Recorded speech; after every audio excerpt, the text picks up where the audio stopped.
That always says there's this concept of looking at the world in either a microscope or a telescope.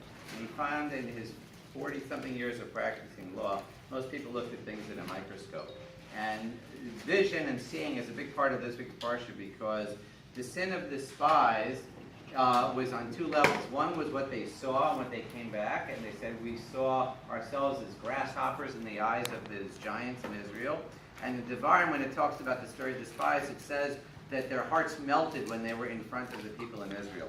And so when we actually get after the sin of the spies, we learn about the mitzvah of tzitzit.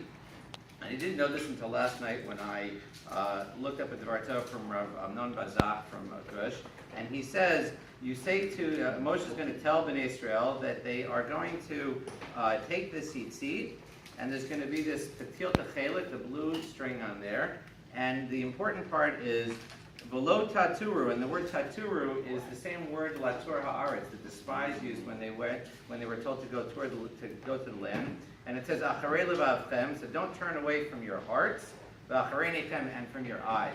So tzitzit is actually the direct response to the sin of the spies. And the little part of the blue string is that there's a description in, I think, Yechezkel, when it talks about Hashem and the chariot. It says at the bottom the chariot is blue like sapphire. So when we look at the techelet, it's supposed to remind us of the closeness that we can achieve with God every day as we're making sure, as Ralph Waldo Emerson says, it's not what you look at, it's what you see. So make sure our seeing is good this week. And I only have one last point, which is challenging for me, is it says Daber al Bnei Israel. It says speak to all of Bnei Israel. I don't understand about women in this regard. So I challenge the audience to send me some messages back if you don't get it. So that's it. Rabbi Chanan ben Akasha, Rabbi Zakadosh Baruch Hu Zakari, Selatecha Rabbi Hanka Rabbi Session Amar, Anachavet Matzitel Yadet Rabbi there.